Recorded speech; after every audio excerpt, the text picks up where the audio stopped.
Shalom warga kerajaan. Pernah saya sampaikan ada orang tanya pada saya, bahasa apa yang dipakai di Taman Eden? Apakah itu bahasa Ibrani? Atau ada yang tanya apa itu bahasa Mandarin? Karena jumlahnya banyak. No. Bahasa di sana adalah LGM. Love, Grace, and Mercy. Ketika ada hadirat Tuhan dalam hidup keluarga kita, di dalam hati kita, maka yang ada pengampunan, pengertian, kasih mesra, nasihat. Seperti yang dikatakan Efesus pasal 2. Nah, saudara yang kasih Tuhan, saya sudah sampaikan minggu yang lalu, bagaimana contoh kita adalah Sang Kristus. Yang darah pemercikannya berbicara lebih kuat daripada darah Habel. Habel darahnya menuntut balas kepada kakaknya. Satu yang membunuh, satunya menuntut balas, sama aja. Tidak ada pengampunan. Sampai Kristus datang. Maka saudaraku, dia disebut the last Adam. Kalau the second Adam itu Kain. Kita tahu betapa buruknya dia. Dan firman Allah mengatakan ada seorang muridnya yang luar biasa. Ini mungkin termasuk ya the 70. Bukan yang 12 tapi yang 70. Yaitu Stefanus. Pemimpin diaken daripada gereja mula-mula di Yerusalem. Mereka dipilih pertama karena reputasi yang baik. Karena karakter yang baik. Penuh dengan Roh Kudus, penuh hikmat, penuh dengan anugerah, penuh dengan kuasa, penuh dengan firman. Pokoknya full semuanya deh.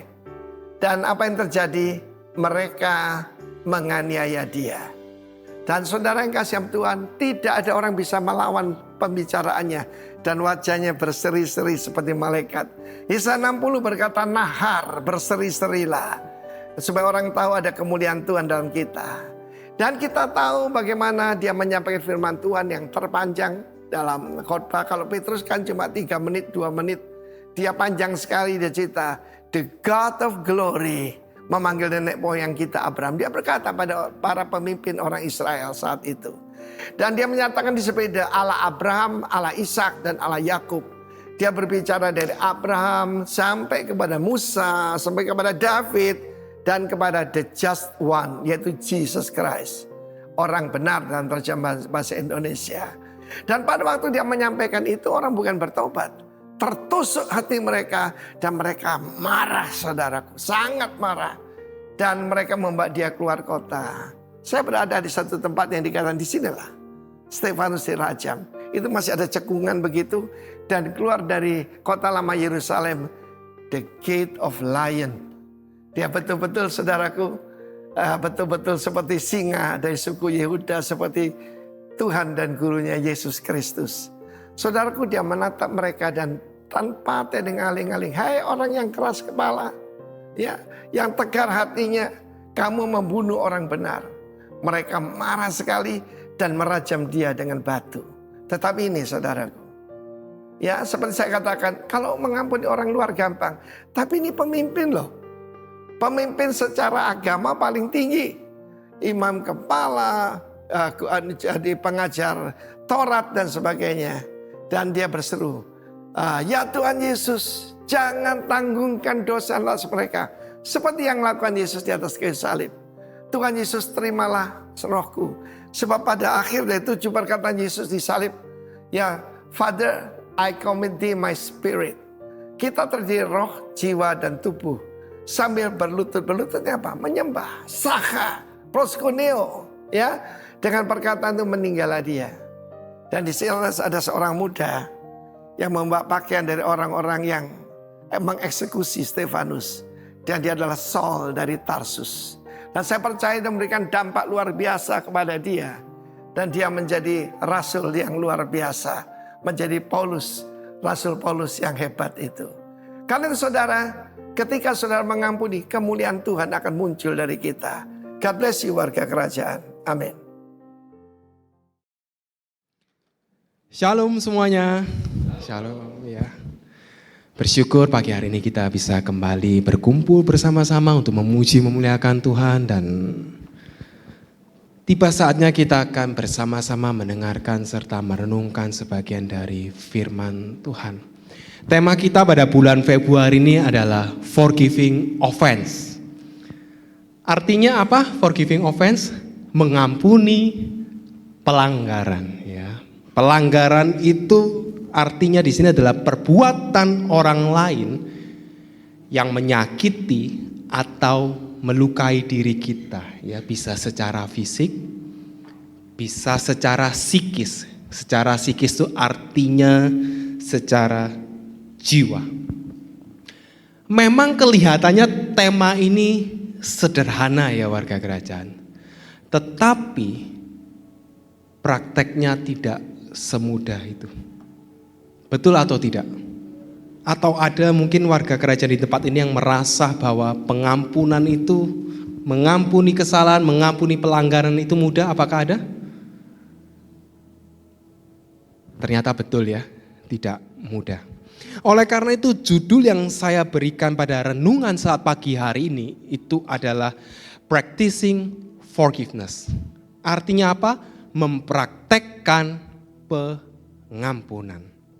Dan saya akan memulai renungan pada saat pagi hari ini dengan membagikan sebuah kisah nyata tentang seseorang yang bernama Louis Samperini. Ya, Louis Samperini, namanya kayak Itali tapi sebenarnya ia adalah seorang yang berkebangsaan Amerika. Siapakah Louis Samperini ini? Louis Samperini ini adalah seorang atlet lari olimpiade, ya ada fotonya di sebelah kiri, yang kemudian ia akhirnya menjadi prajurit Angkatan Udara Amerika dan melayani selama Perang Dunia yang kedua. Dan pada tahun 1943, pesawat yang Samperini naiki itu jatuh ke Samudra Pasifik. Ya, pesawatnya jatuh dan dari antara 11 orang awak pesawat yang ada di pesawat itu, 8 diantaranya meninggal. Sehingga yang bersisa hanyalah Samperini dan kedua rekannya. Namun mereka terdampar di tengah laut dengan sebuah sekoci. Memasuki hari yang ke-33, satu rekannya meninggal dunia ya, walaupun ada di dalam sekoci tapi namanya terkatung-katung di tengah laut ya pasti bisa meninggal ya, karena persediaan juga terbatas, kemudian cuaca yang ekstrim. Dan di hari yang ke-47 Samperini dan satu rekannya itu ditangkap oleh tentara Jepang ya, pada saat itu kan soalnya Perang Dunia II. Ditangkap oleh tentara Jepang dan ditahan di kamp tahanan Jepang. Nah, semasa berada di kamp tahanan Jepang, Louis Samperini mengalami penyiksaan dan perlakuan yang begitu kejam dari para penjaga tahanan. Ya, kita tahu bahwa yang namanya prajurit Jepang zaman dahulu itu cukup bengis ya, cukup kejam. Dan ada salah satu yang namanya tuh Mutsuhiro Watanabe, itu yang paling kejam. Julukannya The Bird, burung julukannya. Singkat cerita, Perang Dunia berakhir, Samperini dilepaskan dan ia kembali ke Amerika. Namun hidup Samperini sudah berubah total, ya hidupnya sudah tidak sama lagi. Mengapa? Karena ia mengalami yang namanya PTSD, ya Post Traumatic Stress Disorder. Setiap malam ia mengalami mimpi buruk karena pengalaman buruknya selama berada di kamp tahanan Jepang, ya disiksa dan sebagainya macam. Akhirnya untuk melupakan pengalaman buruknya, Samperini menjadikan alkohol sebagai pelariannya. Tapi bukannya membantu, justru sebaliknya kita tahu alkohol makin menjerumuskan Samperini. Akhirnya kehidupan Samperini menjadi kacau sampai istrinya mengajukan gugatan cerai. Kemudian pada suatu hari ada sebuah KKR yang diadakan di kota di mana Samperini tinggal. Ya, ada sebuah KKR dan seorang tetangga dari Samperini mengajak Samperini beserta dengan istrinya untuk mengikuti KKR tersebut. Awalnya Samperini tidak mau, tapi istrinya mau ikut. Dan sepulangnya dari KKR, istri Samperini menceritakan bagaimana ia menerima Yesus di dalam hatinya. Dan ia memutuskan untuk membatalkan gugatan cerai kepada Samperini. Istrinya akhirnya mengajak Samperini untuk mengikuti KKR dan Samperini mau karena pikirnya ya udahlah nggak ada salahnya, toh istriku sudah membatalkan pengajuan cerainya. Akhirnya Samperini mengikuti KKR. Hari pertama Samperini mengikuti KKR tidak terjadi apa-apa. Hari kedua, penginjil di KKR tersebut pada masa itu masih muda, ya, usia 31 tahun, mengutip kitab Amos 4 ayat 12 yang berisi, bersiaplah untuk bertemu dengan Allahmu, hai Israel. Penginjil tersebut mengatakan bahwa ia yakin bahwa tidak ada satupun manusia di muka bumi ini yang bisa menyelesaikan masalah kehidupannya tanpa bertemu dengan Yesus. Di momen tersebut, Samper ini mengalami perjumpaan pribadi dengan Yesus. Warga kerajaan tahu siapa penginjil tersebut? Billy Graham. Ya. Penginjil tersebut adalah Billy Graham di masa mudanya. Di hari itu juga Samper ini memutuskan untuk mengampuni para penjaga Jepang yang sudah menyiksanya. Di hari itu juga. Dan di hari yang sama juga, Samper ini tidak mengalami PTSD lagi. Di hari yang sama. Dia langsung tidak mengalami mimpi buruk lagi. Dan semenjak hari itu hidupnya diubahkan.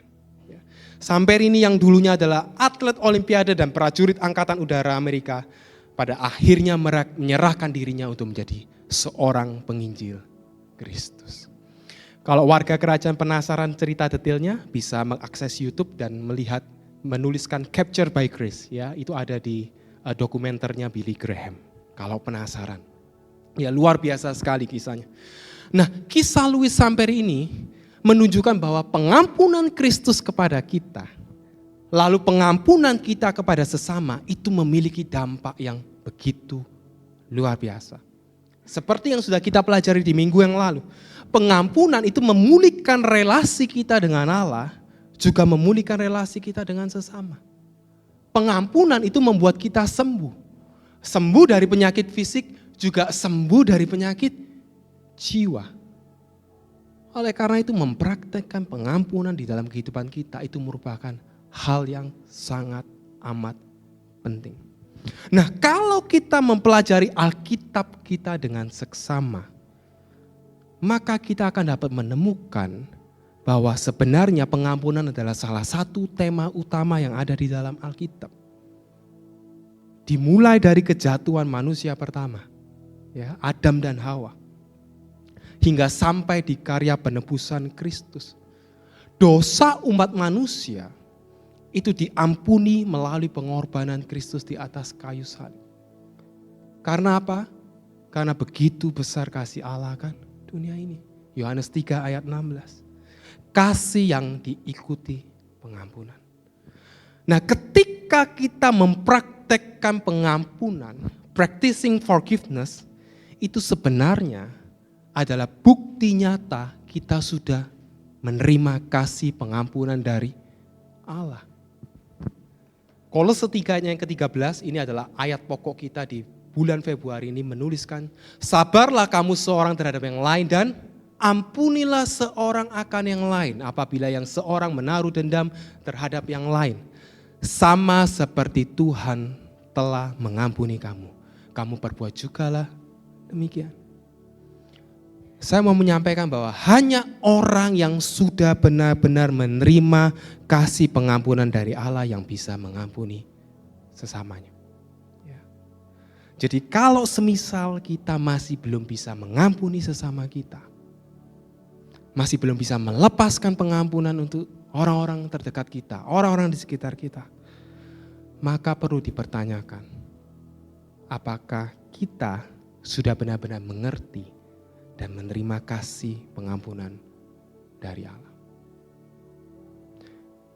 Dan setelah kita tahu pentingnya mempraktekkan pengampunan dalam kehidupan kita sebagai bukti bahwa kita telah menerima kasih pengampunan dari Allah, maka yang menjadi pertanyaan sekarang adalah bagaimana caranya kita mempraktekkan pengampunan. Karena apa? Karena seringkali kita sebagai orang Kristen, kita bicara tentang kasih, ya. Kita bicara tentang pengampunan, kita bicara tentang berdampak, tapi cuman hanya di mulut saja. Ujung-ujungnya hanya menjadi sebuah klise. Warga kerajaan tahu apa itu klise? Klise itu adalah ungkapan yang sering digunakan, tapi sudah kehilangan kekuatannya. Berapa banyak saya mau bertanya, kata-kata kita atau kata-kata orang Kristen hari-hari ini itu hanya klise saja. Kita mau menyembah Tuhan dengan segenap hati. Kita harus mengampuni, kita harus punya kasih. Tapi kita tidak benar-benar melakukannya. Ya. Itu klise. Tetapi saat pagi hari ini sebagai orang-orang yang telah menerima pengampunan dari Allah, kita mau benar-benar mempraktekkan pengampunan di dalam kehidupan kita. Amin. Oleh karena itu kita akan bersama-sama belajar bagaimana sih caranya kita mempraktekkan pengampunan. Dan untuk itu kita perlu mengetahui langkah-langkah yang harus kita tempuh dalam mempraktekkan pengampunan berdasarkan kebenaran firman Tuhan. Supaya jangan sampai kita jadi orang Kristen yang klise. Cuman bisanya hanya sekedar ngomong atau mungkin upload status, ya cuman gitu aja. Tapi prakteknya nol besar. Saya tidak mau kita di tempat ini demikian. Kita mau ketika kita sudah mengampuni, kita benar-benar mengampuni. Amin. Kita akan belajar, kita akan mulai dari langkah yang pertama. Langkah yang pertama supaya kita bisa mempraktekkan pengampunan adalah kita harus memproses luka dan rasa sakit. Sebenarnya alasan seseorang tidak bisa mengampuni itu pada dasarnya adalah karena adanya luka dan rasa sakit hati yang ditimbulkan akibat perbuatan atau perkataan orang lain. Betul atau tidak warga kerajaan? Ya, kita nggak bisa mengampuni itu karena apa? Kita sakit hati, luka hati karena perkataan atau perbuatan orang lain. Dan di tahapan ini penting bagi kita untuk mengakui luka kita. Kita akui. Jangan sampai kita menyangkalnya. Ya bahasa kerennya jangan sampai kita denial. Karena ada orang-orang yang terkadang tidak mau mengakui lukanya, tidak mau mengakui rasa sakitnya. Ya, bisa jadi karena dia tidak mau dipandang sebagai orang yang lemah. Bisa jadi karena ingin terlihat kuat. Bisa jadi ingin terlihat rohani. Akhirnya ia tidak mau mengakui lukanya. Dan sebenarnya hal tersebut sama dengan kita sedang membiarkan luka tersebut menjadi borok. Ya. Warga kerajaan tahu borok ya. Luka kalau dibiarkan jadi borok. Dan itu bahaya. Pernah atau tidak warga kerajaan menemui orang ya, yang mana ketika ada orang tersebut dimanapun ia berada selalu ada masalah. Atau kalau ada orang tersebut dimanapun ia berada, selalu ada gesekan dengan orang-orang di sekitar. Pernah menemui yang demikian? Saya mau menyampaikan bahwa biasanya penyebabnya adalah borok. Luka yang tidak diakui, luka yang dibiarkan. Oleh karena itu ada sebuah ungkapan, hurt people. Artinya apa? Orang yang terluka melukai orang lain. Orang yang sakit menyakiti orang lain, ya. Jadi janganlah kita gengsi, ya. Terluka itu wajar, tersakit itu wajar. Yang enggak wajar kalau kita membiarkan luka itu menjadi borok. Nah, selain jangan kita menyangkal luka kita, jangan juga menikmati luka kita. Karena percaya tidak percaya, ada orang-orang yang suka menikmati lukanya. Mengapa? Karena ia suka diperhatikan dan dikasihani karena luka-lukanya. Dia akan mengatakan kepada orang-orang, ini loh lukaku. Menceritakannya, kamu gak kasihan dah sama aku. Orang-orang yang demikian sebenarnya tidak mau untuk sembuh. Mereka memilih untuk tidak mau sembuh. Jadi dalam memproses luka dan rasa sakit kita, dua hal yang perlu kita hindari, jangan kita menyangkalnya. Akui saja. Dan yang kedua, jangan kita menikmati luka kita, berkubang di luka kita. Jangan. Terus gimana cara memproses luka dan rasa sakit yang benar? Jawabannya adalah kita perlu mengakuinya, membersihkannya, dan menyembuhkannya. Ya, coba ikuti bersama-sama dengan saya. Mengakuinya, membersihkannya, menyembuhkannya. Akui saja bahwa kita memang terluka. Ya. Jadi orang itu gak perlu sok kuat. Gak ada manusia yang kuat tanpa Tuhan. Amin. Gak juga nggak perlu juga kita berlebihan, membesar-besarkannya, tidak perlu. Ya, akui saja sesederhana itu. Lalu bersihkanlah luka kita. Apa yang dimaksud dengan membersihkan luka? Buanglah kotoran-kotoran yang dapat menyebabkan infeksi di dalam kehidupan kita. Efesus 4 ayatnya yang ke-31 menuliskan, segala kepahitan, kegeraman, kemarahan, pertikaian dan fitnah hendaklah dibuang dari antara kamu, demikian pula segala kejahatan. Nah, ini saatnya kita evaluasi, apakah masih ada hal-hal ini di dalam kehidupan kita. Kalau kita tidak mengakui, kita nggak akan mungkin evaluasi. Kalau kita sadar kita akan terluka, kita akan mikir, apa ya?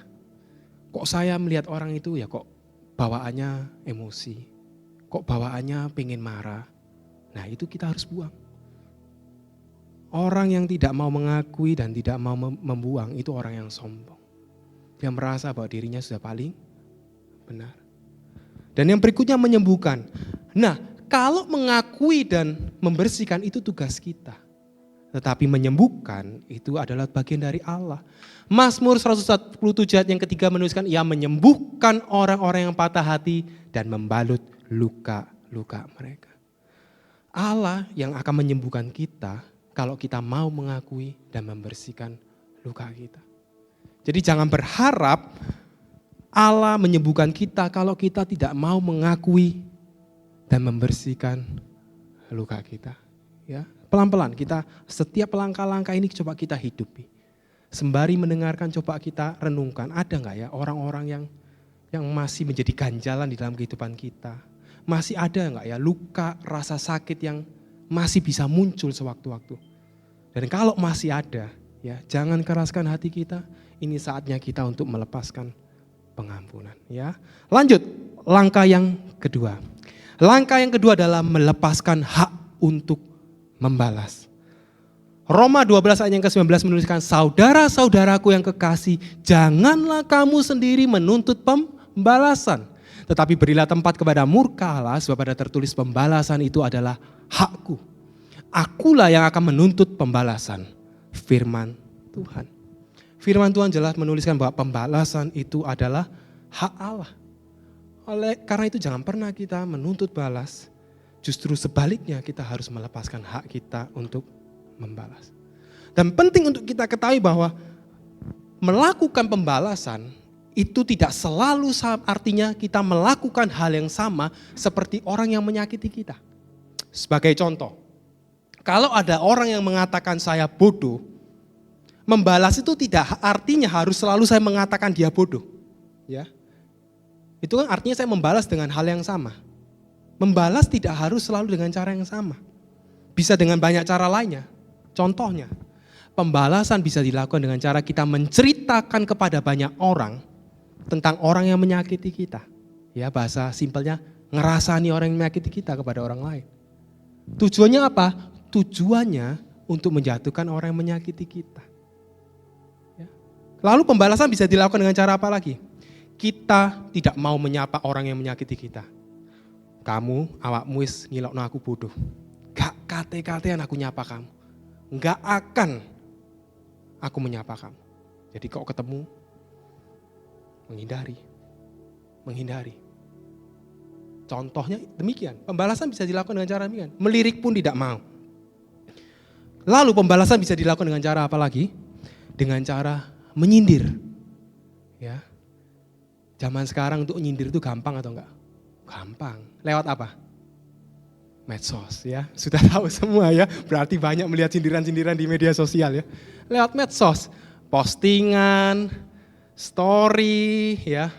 Atau mungkin ayat-ayat firman Tuhan bahkan ya. Bisa saja. Tapi ingat loh ya, itu juga membalas. Atau mungkin kita ngumpulin orang-orang. Sini. Lihatan wong iku. Lihatan orang itu. Bisa-bisanya bilang saya bodoh. Nemen loh. Kita kumpulkan orang-orang terdekat kita untuk menjatuhkan orang tersebut.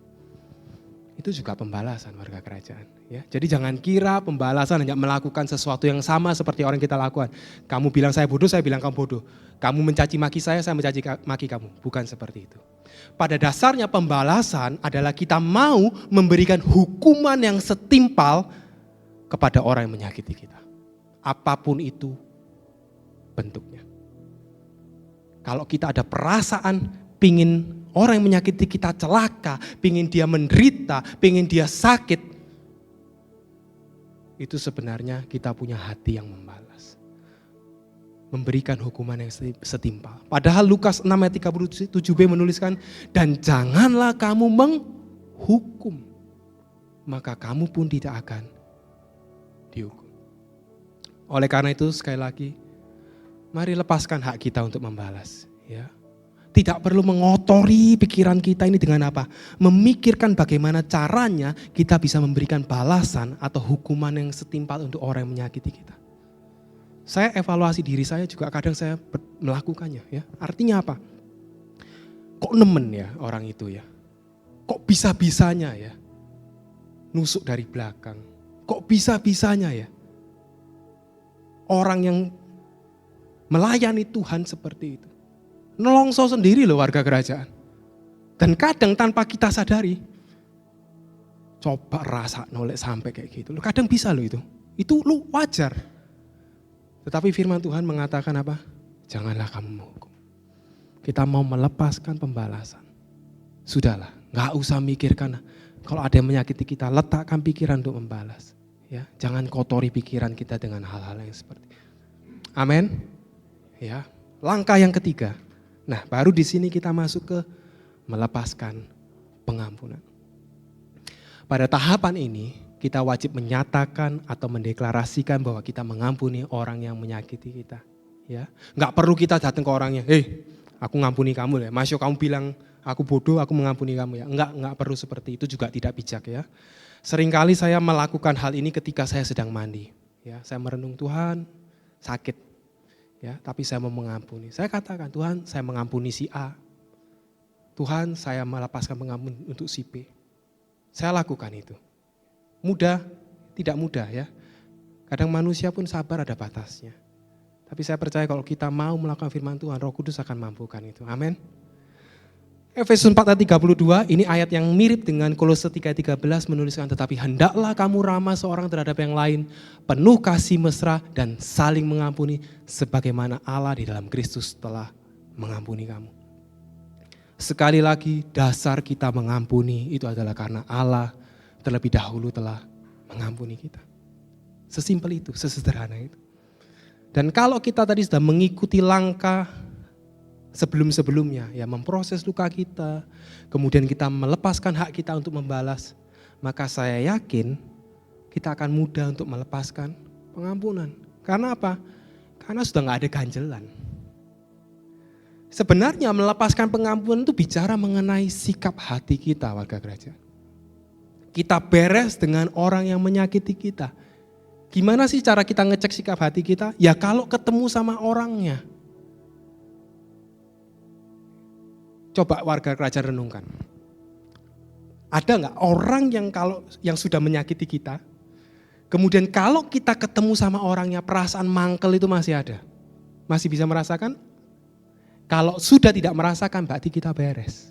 Tapi kalau kita masih merasa mangkel, masih sakit hati, masih ada ganjelan yang gak enak, itu berarti kita belum benar-benar beres. Dan kita harus mengusahakan supaya kita beres. Ya, jadi pengampunan itu bicara mengenai sikap hati kita.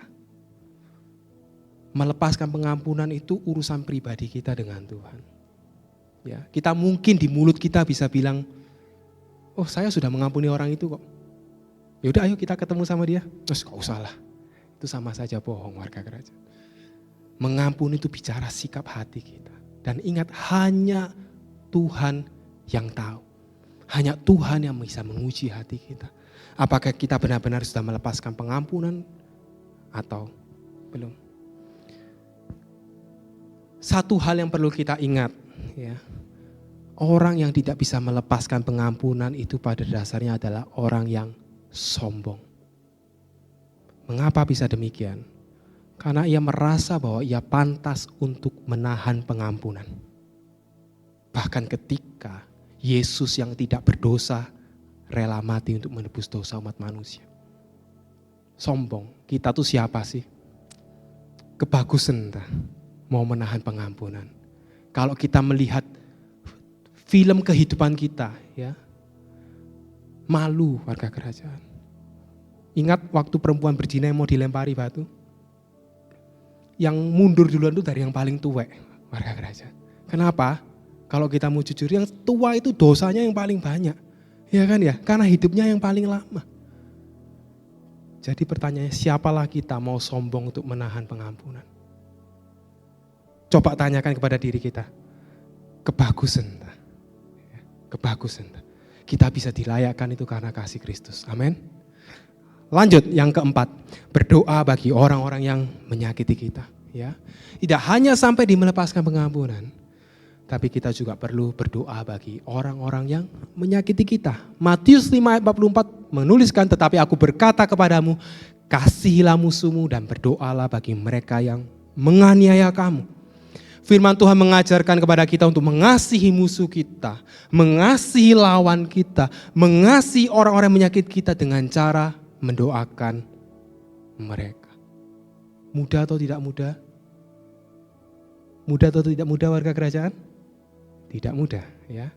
Tapi percayalah kalau kita sudah sampai ke langkah yang nomor 3 tadi, langkah ini bisa lebih mudah warga kerajaan. Ya, kalau kita urut mengerjakan langkah-langkah. Tahapan ini itu akan menjadi sebuah evaluasi bagi kita, apakah kita sudah benar-benar melepaskan pengampunan. Kalau kita bisa mendoakan orang yang menyakiti kita dengan mudah, hati damai sejahtera mendoakan mereka, berarti kita sudah benar-benar melepaskan pengampunan. Tapi kalau kita masih belum bisa mendoakan orang-orang yang menyakiti kita, serasa ada yang menahan lidah kita untuk memberkati mereka, berarti kita belum benar-benar melepaskan pengampunan untuk mereka. Yesus memberikan teladan kepada kita untuk mendoakan orang-orang yang menyakiti.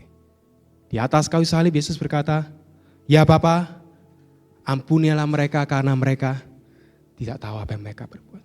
Yang disampaikan oleh gembala senior kita Pak Arifin juga sama. Ya, Stefanus juga mengatakannya. Ya, jangan tanggungkan dosa itu. Orang-orang seperti Stefanus melihat teladan Yesus. Apa teladan Yesus? Yesus sadar bahwa seseorang itu bisa jahat, bisa melukai perasaan kita, ingin menyakiti kita, itu karena satu, hubungan orang itu dengan Bapa belum benar-benar pulih. Dia belum pulih dengan Bapa. Orang-orang yang suka menyakiti orang lain dengan perkataan dan perbuatan, dengan apapun yang ia lakukan, itu tandanya dia belum benar-benar pulih dengan Bapa di sorga. Yang masih terikat oleh masa lalunya, terikat oleh backgroundnya, terikat oleh dosa-dosanya. Oleh karena itu, perlu bagi kita untuk belajar mengasihi mereka. Dengan cara apa? Kita rindu mereka pulih, warga kerajaan. Milikilah hati bagi orang-orang yang menyakiti kita. Itu tandanya kita mengasihi mereka. Berdoa supaya apa? Supaya mereka mengalami perjumpaan pribadi dengan Tuhan. Sehingga hidup mereka diubahkan, mereka menjadi pribadi yang berbeda. Kalau kita tidak mendoakan mereka, ya mereka akan menjadi orang yang tetap sama. Dan terus akan menyakiti kita. Bukankah lebih baik kita lepaskan pengampunan dan berdoa untuk mereka supaya mereka berubah. Supaya mereka bisa menjadi rekan kerja di dalam Kristus. Itu yang keempat. Dan yang terakhir, mengusahakan terjadinya rekonsiliasi. Saya mau menyampaikan disclaimer bahwa pada tahapan ini, itu apabila memungkinkan, ya. Karena tahapan ini membutuhkan kerjasama dari kedua belah pihak yang mengalami konflik. Atau bahkan semua pihak yang mengalami konflik. Roma 12 ayat 18 menuliskan, sedapat-dapatnya kalau hal itu bergantung padamu, hiduplah dengan berdamaian dengan semua orang. Ada kata-kata sedapat-dapatnya. Bahasa Inggrisnya itu apa? If possible. Apabila memungkinkan, hiduplah berdamai dengan semua orang. Ya sayangnya, tidak semua orang bisa diajak untuk hidup berdamai, ya. Kalau hanya satu pihak saja yang sudah melepaskan pengampunan bahkan mendoakan, tetapi pihak lain tidak mau mengikuti langkah 1 sampai nomor 4, apakah rekonsiliasi bisa terjadi? Sayangnya tidak bisa. Kita tidak akan bisa merangkul orang terus kalau orang itu nggak mau dirangkul. Betul atau tidak warga Raja? Nggak bisa. Masing-masing harus pulih dulu dengan Bapa. Masing-masing harus pulih dulu dengan Bapa di sorga. Baru bisa satu frekuensi. Sama seperti suami istri ya, ada gambar segitiga suami istri. Kalau suami semakin mendekat dengan Allah, istri semakin mendekat dengan Allah, kedua-duanya akan semakin dekat. Kalau cuma satu saja yang mendekat kepada Allah, akan tetap jauh. Sama, kalau kita semua pulih, kita semua mendekatkan diri kepada Bapa di sorga, hubungan kita pulih, maka rekonsiliasi akan mudah terjadi.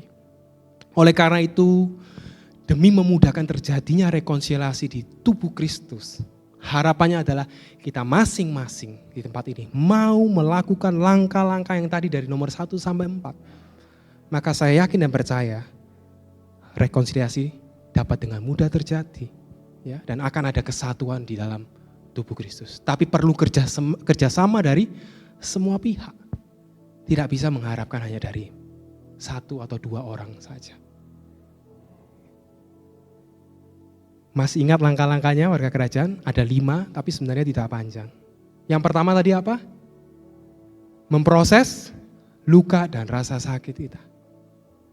Jangan dengan kita menyangkalnya, jangan dengan kita menikmati luka kita, melainkan dengan cara apa? Mengakui, membersihkan, dan menyembuhkan. Mengakui dan membersihkan itu bagian kita, menyembuhkan itu bagiannya Tuhan. Langkah yang kedua apa? Melepaskan hak kita untuk membalas. Taruhlah pikiran yang aneh-aneh, pikiran yang kotor untuk menghukum orang yang menyakiti kita, memberikan hukuman yang setimpal. Buang itu semua. Dan yang ketiga, lepaskanlah pengampunan. Kalau perlu ucapkanlah ketika engkau sendiri, ketika engkau berdoa, Tuhan saya mengampuni A. Tuhan saya mengampuni B. Dan yang keempat, berdoalah bagi orang-orang yang menyakiti kita. Tidak mudah kalau kita tidak mengikuti langkah-langkah sebelumnya. Tapi saya yakin akan mudah kalau kita mengikuti langkah-langkah sebelumnya. Berdoalah bagi mereka supaya mereka apa? Mengalami perjumpaan pribadi dengan Tuhan. Karena apa? Saya mau menyampaikan bahwa tidak menjamin orang yang ke gereja, yang mungkin melayani, berkhotbah, singer, WL, bermain musik, aser dan semua tidak menjamin benar-benar mengalami perjumpaan pribadi dengan Tuhan. Karena akan terlihat di karakternya. Buahnya adalah karakternya.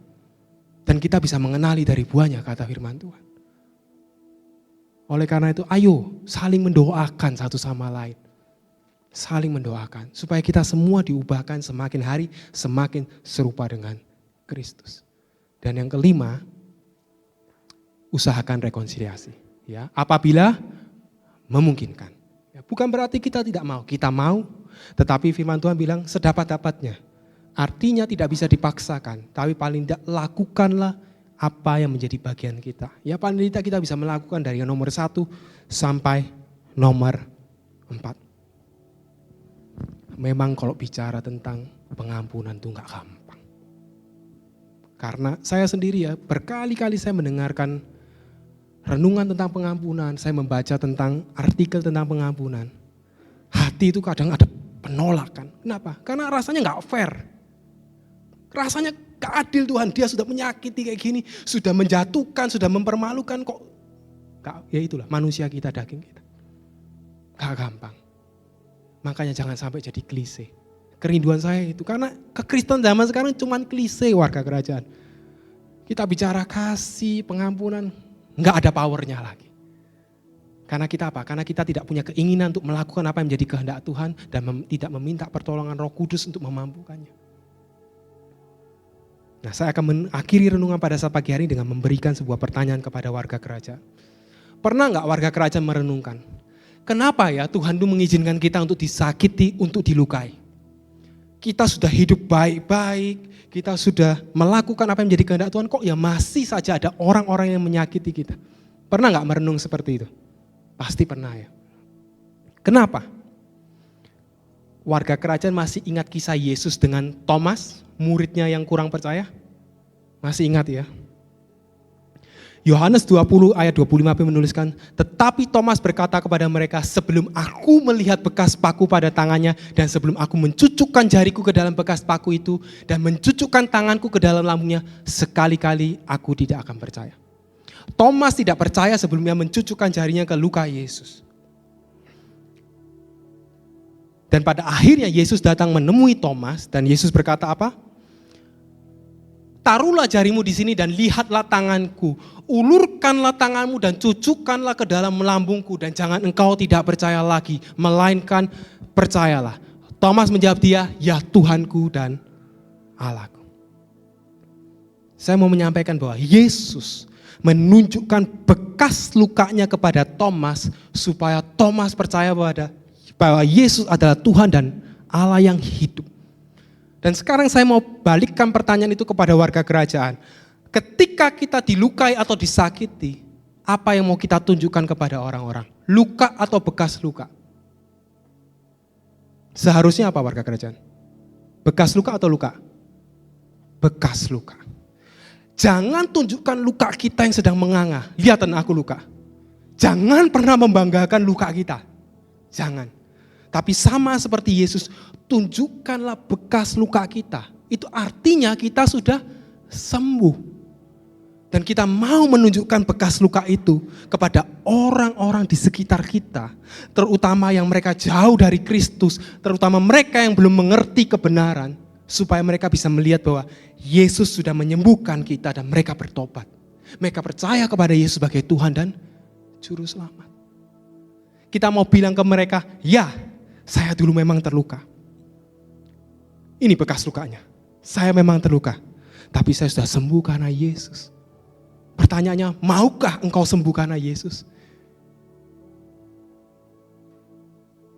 Saya berdoa suatu saat kita bisa menyampaikannya kepada orang-orang di sekitar kita yang membutuhkan. Ya, itulah alasan kenapa kita diizinkan oleh Allah untuk disakiti atau dilukai. Supaya suatu saat kita dapat bersaksi tentang Yesus dan pada akhirnya nama Tuhan dimuliakan. Inilah goal terbesarnya. Dari Dia, bagi Dia, untuk Dia. Jadi jangan mengasihani diri kita lagi. Sudah bukan waktunya warga kerajaan. Semua yang terjadi dalam kehidupan kita Tuhan izinkan. Seharusnya itu bisa dibuat untuk kemuliaan namanya. Jadi marilah kita bersama-sama mulai detik ini. Ya, belajar mempraktekkan pengampunan. Renungkan. Siapa ya yang masih belum saya benar-benar ampuni. Lalu lakukan langkah dari nomor 1 sampai 5 tadi. Dan kita berdoa biarlah hidup kita benar-benar bisa jadi kesaksian bagi orang-orang di sekitar kita. Amin. Tuhan Yesus memberkati.